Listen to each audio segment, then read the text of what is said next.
We I don't need want those to stupid talk lists, right? about how hard it's gotten. I want to just share that our new reality is that the export regulations, the import regulations, they got significantly more complex.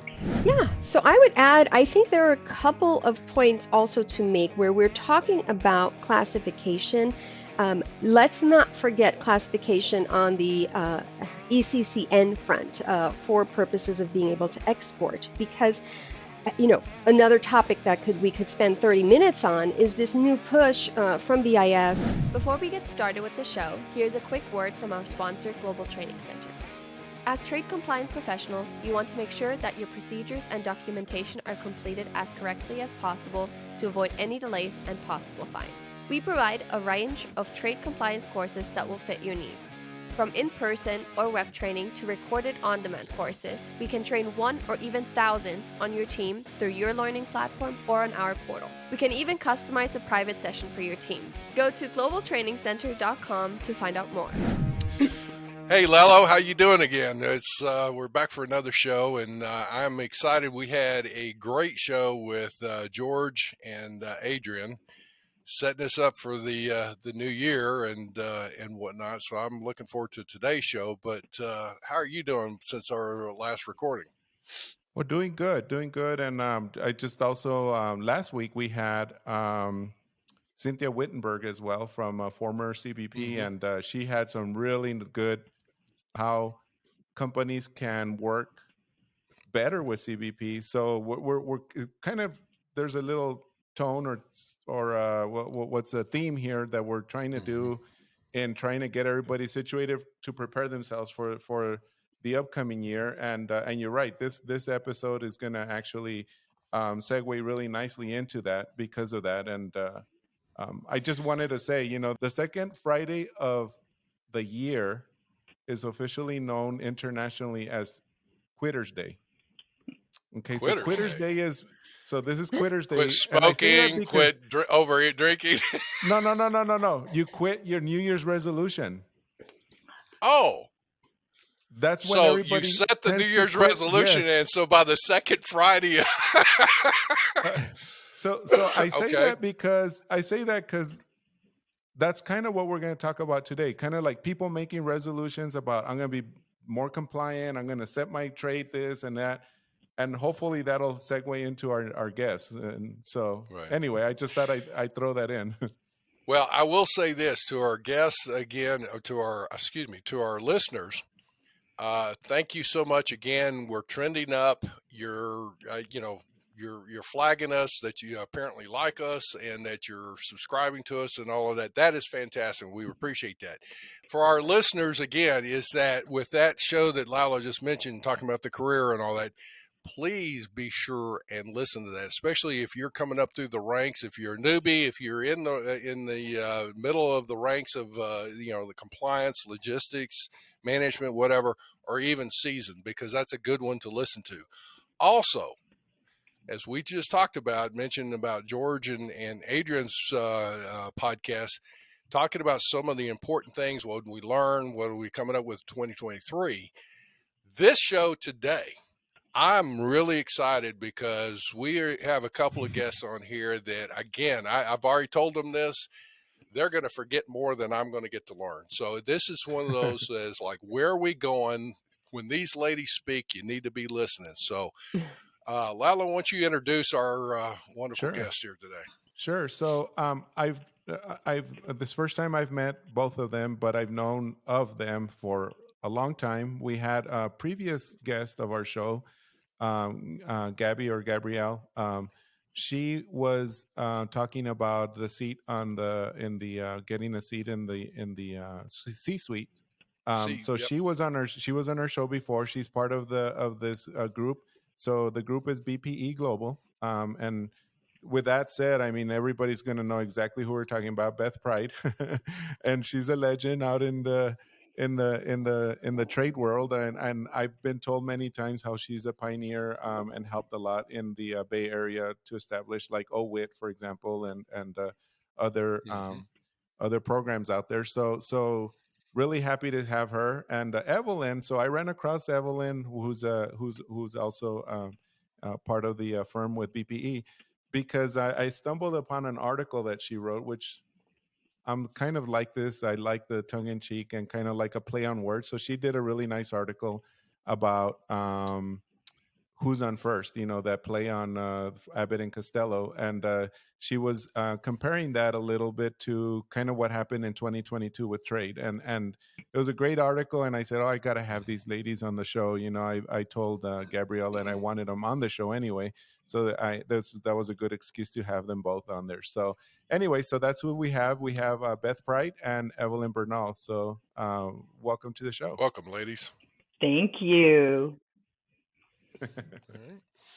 All right. So with that, Beth, you and I were talking before we started recording here that it's a lot along the lines of what we learned in 2022 and 2023 kind of things and the important things. So let's go ahead and jump right into what we talked about. Is that you were talking on, I think, first on your list, and we've got a lot of really cool things to talk about, folks. But the first thing is Russian sanctions you mentioned, right? Absolutely. So we're going to start with the Russia sanctions. And the reality is when we deal with the sanctions, we're used to dealing with relatively small countries that have relatively little trade activity. The Russian sanctions apply to the 11th largest economy in the world, and they are intended to severely impact that economy. And the sanctions were a multilateral effort so that we could get the broadest impact possible. So the United States, the EU, the UK, and many other countries all implemented sanctions on some of every type of items. So usually it's items that are higher controlled, but they're even catching items that are subject to anti-terrorism controls only, EAR 99 items. And what they did to impact those items is they've done something completely different. They are now looking at Schedule B numbers and listing them in Part 746 to the Export Administration Regulations. And if a specific HTS is listed, you are caught, even though your item is classified as EAR 99. There are 3 supplements that are caught. There's industry sector sanctions, which tend to be oil and gas. That's supplement number 4. There's luxury goods in supplement number 5. Think widescreen monitor that is going to be used as a part of your business solution, your commercial sale, as opposed to in your personal house, right. Catching those types of things. And then supplement 6 is all the chemical, biological industry sector things that can be used as chemical or biological weapons.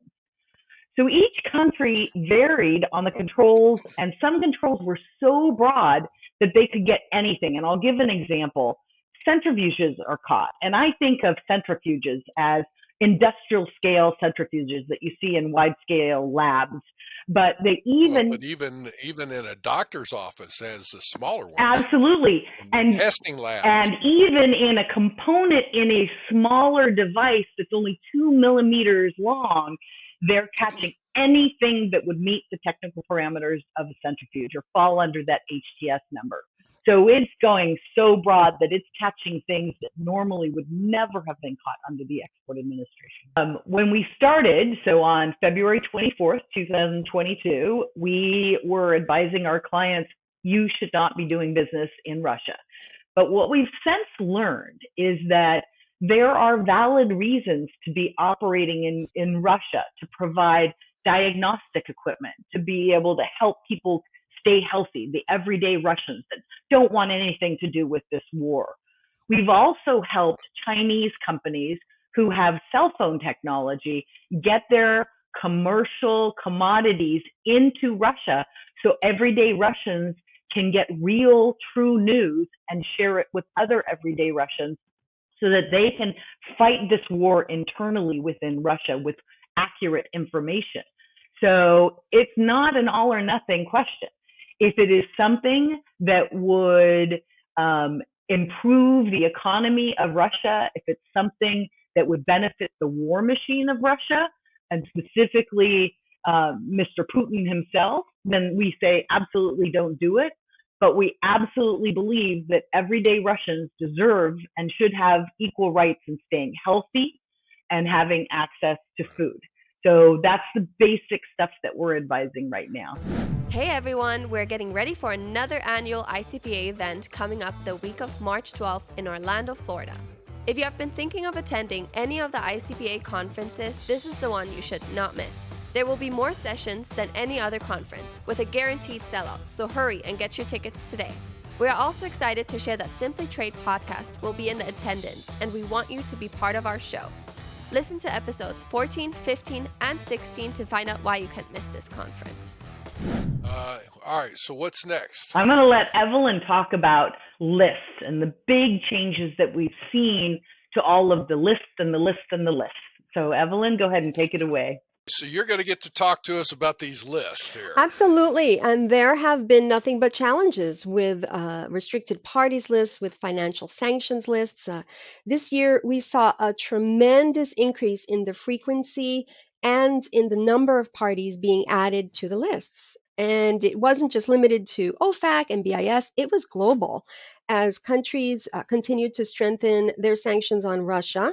But again, as Beth was mentioning earlier, it's not just about Russia. There's already an existing group of sanctions that each country has implemented. And so sanctions on countries like Venezuela, or existing sanctions, OFAC's China military company sanctions. There was a time when the lists were being updated infrequently and the lists were short, but that is no more. As an example, I subscribe to the alerts for any edits to the European sanctions lists, and beginning in February of last year through today, I had 65 alerts on the number of updates to those particular lists. Part of that challenge is how quickly companies are required to react. So even if you have a screening tool that you subscribe to, most often the providers aren't able to put those or implement those changes until the following morning, because they're learning at the same time we do. They don't get a heads up. But companies nevertheless are still required to place holds on any transaction involving those restricted parties immediately. So for any companies that are manually, if you can imagine, companies that are manually screening against these lists, they're having that much more difficulty being able to keep up. And if they are a multinational company, if you're exporting globally, that's how many more lists you have to think about screening against. So it gets complicated. So you have somewhat of a primary, secondary, and tertiary type check. What do you think about that? That is the exact guidance that we would be giving, and because it is important to understand what you're trying to avoid in screening throughout the process is engaging with a customer that at the end of the day you're not even going to be able to export to. And so screening at the time of customer onboarding, screening even earlier than that, at the time of a sales engagement, is important and could save you time and money as a company. Then screening again at the time of customer onboarding, as you mentioned, screening at the time. Again, screening anytime, even if a customer says, hey, I need you to change the export address, ship it to this destination instead. There should be a screening implemented then. And then again, just prior to export. So screening throughout the process, and then actually, if you think about it, screening against customers that are already existing on your master list on a daily basis or on a more frequent basis. And right now, it's not safe to screen everyone on a monthly basis. There needs to be screening on a more frequent basis to make sure that you're keeping up with the rate of changes to these lists. I just wanted to comment on the rescreening of lists. The great global trade management solution providers that are out there, when a new addition to the list is added, it'll go back against and screen against all of the people that you've screened against previously so that you don't have to go do it. So it will proactively look and deliver to you. So you might not have a new sale scheduled for 3 weeks from now. If an entity's been added to the list that you've already screened against. So they're designed to help you reactively to the list that you've already screened. And I'm sure Evelyn has a lot more to say about it. Is that Absolutely. It has to be checked. It has to be current. If it's not current, you could easily miss something. Okay. I think besides the restricted party screening, though, I think it's really important to remind companies that you shouldn't just be screening to see who's on the list or who isn't on the list. You need to make sure that you're also screening for any type of OFAC 50% rule implications as well. And that may not necessarily be evident by a restricted party screening alone. So at the highest level, as a reminder, the 50% rule states that any party that is owned 50% or more in aggregate by one or more other blocked parties is also blocked. And so what it looks like is you could have a customer who's not identified on a restricted party list, but who is majority owned by blocked parties. Well, that means they're also blocked, and you are not permitted to do business with them. And this isn't something that most screening tool providers have been able to fully address yet, although some have made tremendous strides because this is something that clients really need and demand, just because this screening for this rule is not simple. What would you recommend if there is a compliance group, especially for a large corporation, because that's where a lot of these government enforcement efforts, they're going to go after wherever the money is. But as a whole, what would you recommend for a compliance area? Should they completely outsource that and rely on that outsourced vendor that does the screening to have the expertise? Should they build some expertise and proficiency for different parts of the world, or have somebody that just says, okay, I understand the full compliant or restricted party screening process and go from there? Yeah, I think it really is a mix. We are definitely starting to see an uptick in the number of companies that are looking to source globally, to find local resources in the regions so that they can do the screening. They know that, local language, local culture, they know where to go to look for this information. So we're definitely seeing that. But if a company isn't able to do that, it really is just about understanding where the information and putting in the time to assess where the information can be found, what websites, what screening providers will give you, the biggest bang for your buck as far as hosting that information. But it's a lot of screening, right? It's definitely not for the faint of heart. It's a lot of screening, and it's a lot of research to be done. You're hitting on some fantastic things that I'm hoping people will understand. Man, I've got a lot of work ahead of me in my in this new year. So, all right, we've beat that dead horse down. Okay, so what's next on here? We've talked about Russia. We've talked about list. I want to talk about how hard it's gotten. I want to just share that our new reality is that the export regulations, the import regulations, they got significantly more complex. The Bureau of Industry and Security, they seriously changed the rules with the supercomputing and semiconductor regulations that they just dropped in October. They made these regulations effective on the date of publication. 130 pages of net new regulations, and it was supposed to be implemented the minute it hit the press. The reality is we can't read that fast. It used to be that you would get a notice of proposed rule making, and you'd have a review and comment period that generally was several months. And you might even, before that proposed rule making came out, you would have had meetings with the feds telling them what you need, and they'd adjust their regulations before publication. That has all gone out the door. So in this case, this particular supercomputing and semiconductor regulation, they gave us less than meaningful guidance, and then they only partially released the publication. And in the 2 weeks after October 7th, they dropped a couple more parts of the rules.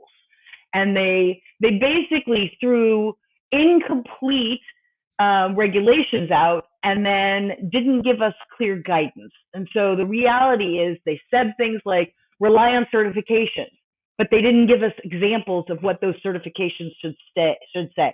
We have a great certification, by the way, that we're happy to give to anybody who asks for it. The reality is the technical parameters that they said, if your supercomputer does this or your semiconductor does this, well, in some cases, the this isn't even something that an engineer understands or has ever heard of. So the reality is the new regulations are not clear.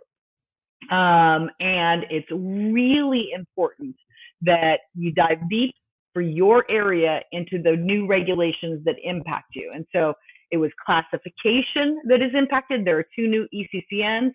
If you're in those 2 ECCNs, you're going to know it already, by the way. You're going to need to understand the end use controls, which were around if you make something, let's say a conveyor belt that goes into the heavily controlled semiconductors, then that conveyor belt cannot be exported to China without a license. And then there's all these new rules under foreign direct product. And it used to be you have a de minimis rule. Well, de minimis was pretty clear. Now you have to do de minimis and foreign direct product. But guess what? There isn't one foreign direct product rule. There are 8. There's one for national security, one for 9X515 items, one for 600 series, one for entity list entities, one for Russia and Belarus, another one for military end users in Russia and Belarus, one for advanced computing, and one for supercomputers. It is crazy the way they have shifted the way they've released these regulations. Okay, so let me ask this question, Beth, is like, as you've gone into it, yeah, my mind's going waka wow. Sorry. Yeah, exactly.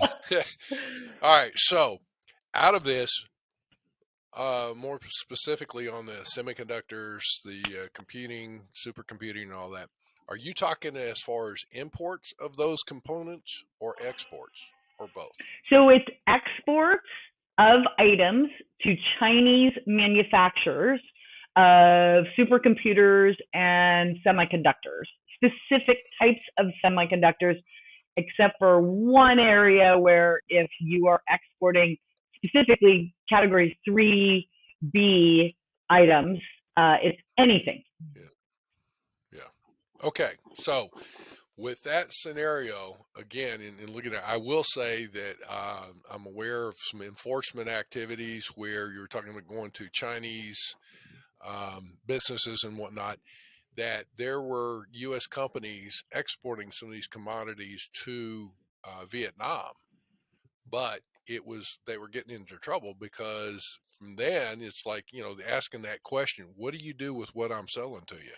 Kind of the end use, and where's it going, or what are you going to do with it? And that's some of those questions you need to ask on that, because they were going on then to China, which was a big no-no. Correct. Okay, so out of what you've talked about, let's pull it back around to some actions here. That something that comes to mind from a compliance. If you are talking to our audience here, if you are an executive, especially or upper management, something you need to consider is having, when you're looking at, I'm sure you have like a committee that's looking at marketing and sales into different countries. I would highly suggest, and Beth, you and Evelyn can weigh in on this, it would be wise to have somebody from the compliance arena be able to sit in on those planning assessments when you're talking about marketing products into and sales into different parts of the world, so that a vetting process can come back and go, yes, you can do it, but here's the risk, or here's the parameters, or whatever else. What do you think about that? You nailed it, Andy. You totally nailed it. And also, just a reminder that the imports from Russia move to column 2. So normal HTS, they Yes. have a column 1 duty rate that can be duty free to, depending on what it is, it can get pretty high. But column 2, that stuff can get crazy, and it's not cheap to import from Russia. So imports were impacted as well. I get that. Okay. I got to say, you guys have already hit some pretty heavy duty stuff. So what's next on your list that you want to talk about? Well, what's next is talking a little bit about the Uyghur Forced Labor Prevention Act.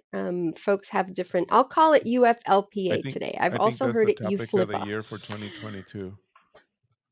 Yeah, so we're going to talk about the UFLPA, and under these regs, CBP now presumes that any goods that are mined or produced or manufactured wholly or in part in the Xinjiang Uyghur Autonomous Region of China, anything there is unfit for entry into any U.S. port. And so CBP is asking for, quote, clear and convincing evidence, unquote, to allow these goods to clear into the United States, and then also evidence to show that no business has been conducted with individuals that have been sanctioned for non-compliance in this area. And so this has required a shift in the mind of global trade compliance professionals who would normally say, oh, that's forced labor. Talk to environmental, social, and governance, talk to the quality organization, or go talk to the supply chain organization. With CBP's involvement now and CBP's responsibility for enforcement, you can no longer think that way. So there does require a shift in, you've got to jump in, you've got to roll up your sleeves, and you've got to understand what it's all about. And what it has become about is supply chain tracing. It's not any longer just understanding the countries or regions from which your company is importing or where the materials are sourced from. It's being able to actually document that supply chain, have certifications in place, and have proof of audits for immediate response to CBP if they have any questions about your particular imports that are coming in from China. And the requirements are burdensome. So the expectation, according to the U.S. Forced Labor Enforcement Task Force, is that importers have, develop due diligence systems that engage stakeholders and partners, that they are communicating across their supply chains, that they are monitoring compliance, and they also expect that companies incorporate independent reviews. And so everything now needs to be documented to demonstrate that the company has conducted all required due diligence to be able to comply with the laws. It's hard. Companies have had to get smart in their approach to the work because they need to make sure that they are complying. Okay, so man, these are some deep topics. So what's next on our list? Yeah. So I think what we can do to close with is general New Year's resolutions reminders. What a perfect time. We've just celebrated the New Year from a calendar perspective, as well as the Lunar New Year. So it's time to make some New Year's resolutions. We believe, and keep them, right? And keep them. Yes. We believe that the most important thing is training. As a compliance officer, knowing it yourself doesn't do any good. You've got to share the knowledge so people can be out there, eyes and ears for you. And the reality is, if your training hasn't been updated since January of 2022, it's out of date and you are at risk of potential violations. You should also, a great resolution is to develop a compliance calendar When are you going to do your trainings? When are you going to do your audits? When are you going to report? When are you going to renew your licenses? And then the third thing we'd love for people to think about is going virtual. Do not, and I'm an old soul in this world of trade compliance, and I love my paper, but don't use paper versions of the regulations. They get outdated as soon as you print them. So you got to make sure that you go out there and you use the online resources so that you're looking at the latest version of it. And then look at your compliance procedures. I mean, we literally wrote trade compliance manuals for clients last year. We're rewriting them right now because the regulations have changed so drastically. So do your export compliance procedures as well as your customs procedures. Look at how you're determining country of origin, to Evelyn's topic that she just went over, and make sure you're looking at HTS classifications. If you are predominantly an exporter, you likely have not really delved into the general rules of interpretation when it comes to your HTS classifications. So you've got to get them right because it could impact you and the Russian sanctions. And always take a risk-based approach by reviewing your highest volume and value items first, and then you can work through your entire product list. But, take a risk-based approach. Yeah, so I would add, I think there are a couple of points also to make where we're talking about classification. Let's not forget classification on the ECCN front for purposes of being able to export, because another topic that we could spend 30 minutes on is this new push from BIS as they have authority to look for new critical technologies, and these Section 1758 technologies, formally referred to as emerging or foundational. And as these ECCNs are identified by BIS, they are either creating new ECCNs and adding new ECCNs to the CCL, or they are updating existing ECCNs. To give you an example of this, the most recent semiconductor rule introduced ECCNs 3A090, and also said that even if you have a product that is controlled for export only for mass market reasons, you have a 5A992 product, mass market product that you've been exporting, but that product meets the technical parameters of this new 3A090, well, now you have a product that you could have shipped under 5A992, but you can't. And then BIS says, oh, you don't have to change the classification, just don't ship it. Well, how is a global trade management system going to be able to recognize? So that brings me to my next point, which is comment. BIS asks for comments. The USTR asks for comments with respect to like the Section 1 duties we didn't even talk about today, allowing companies to go in and comment on these regulations. Take advantage and do so. And you can do so directly, or if you're part of an industry association that is commenting, you can add your comments in anonymously in that front. But it's important for the government to hear you and to understand the impact that these regulations are having on companies. I think a lot of times a company will say, someone else will comment. Well, they may, but they may not be commenting on what really matters to you. So your voice is important. So be heard. Take that opportunity. I actually want to comment on that comment to comment. Yes. Please do, because I was like, Evelyn, it's like you struck a chord with us. So I was like, go ahead, Beth. So we have a client that was not, when the October 7th semiconductor rule hit, they had to stop all their activity in their U.S. operation. They had to have all of their employees stand down. And the policy change, 744-23, was so significant that they actually initiated shutdown procedures to close their company. In the meantime, we filed a comment with BIS. We also filed an application for a license to keep the company running. I believe that our creation of the comment informed many, many people at BIS, which enabled the licensing officer to take our dilemma to the bigwigs. And we actually got a license in less than 30 days from this new rule being issued, with a very clear policy of denial because of that comment that we made. It paved the way for the government to say, this company shouldn't be hurt by this rule because they are not the reason why we implemented this rule. So please comment.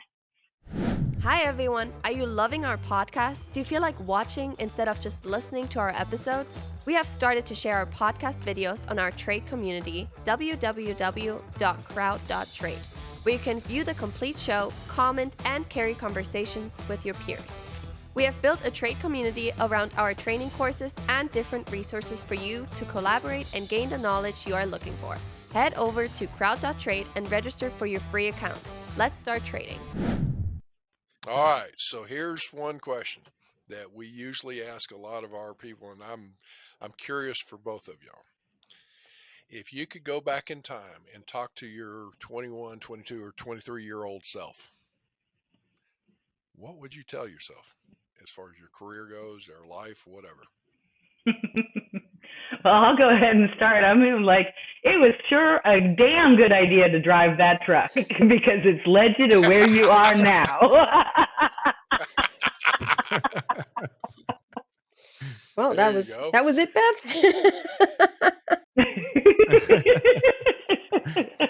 I think what I would tell myself is be resilient, right? You're not going to make it through unless you are able to adapt. I love it. I love it. It's like you can choose to either react or respond. And things are going to happen. So basically what you're saying is develop that expertise and process and skills to, when the proverbial, what hits the fan, the unexpected, figure out how to respond. And that's one that I'm still working on. So it's, I got to tell you, something will come up and I'll get madder than a wet hen. I'm like, I shouldn't have done that. Okay. Ladies, this has been an absolutely fantastic show. I can't thank you enough for, again, folks, as you can't tell, again, you can see why I said they're going to forget more than I'm going to get to learn. So these are some great ladies. Thank you so much for being with Lalo and myself. Oh, happy to be here. Thank you all very much. And as we'd like to remind everyone is to check on the show notes, because we will have links to both Beth and Evelyn's, at least their LinkedIn, and for sure to Beth's consulting business, BPE Global. We'll have links to that. And if there's anything else that they may want to share or whatever, we'll have links to that as well. But just want to remind everybody about that. And we're really happy to have you here and really appreciate your time. Yeah. Listen, folks, to our listeners again, please flag this. If you like these shows and all that, flag them that you like them. Share the information with your counterparts. Get them to listen. And these are things that can apply to more than just somebody just in compliance or logistics or transportation. Get it throughout the company. They'll learn something. So, All right. Thank you, folks. Have a good day. Thank you very much for joining us. Simply Trade is brought to you by the generous contributions of Global Training Center. You can follow the show and GTC on LinkedIn or Twitter and other social networks. Make sure you check out the show notes in the description for a full rundown of today's show with all the important links. Also, make sure that you share this with a friend and subscribe on your favorite streaming platform. We really like hearing from you. If you enjoyed the show, make sure to rate and review wherever you listen to this podcast. If you or someone you know would like to be a guest in the show or would like to sponsor Simply Trade or suggest any topic you would like for us to discuss, please contact us via email at simplytrade@globaltrainingcenter.com, or you can DM us on Twitter at simplytradepod. Thank you again for the privilege of your time. Happy trading. Simply Trade is not a law firm or an advisor. The topics and discussions conducted by Simply Trade hosts and guests should not be considered and is not intended to substitute legal advice. You should seek appropriate counsel for your own situations. These conversations and information are directed towards listeners in the United States for informational, educational, and entertainment purposes only and should not be substituted for legal advice. No listener or viewer of this podcast should act or refrain from acting on the basis of information on this podcast without first seeking legal advice from counsel. Information on this podcast may not be up to date depending on the time of publishing and the time of viewership. The content of this posting is provided as is. No representations are made that the content is error-free. The views expressed in or through this podcast are those of the individual speakers, not those of their respective employers or Global Training Center as a whole. All liability with respect to actions taken or not taken based on the contents of this podcast are hereby expressly disclaimed.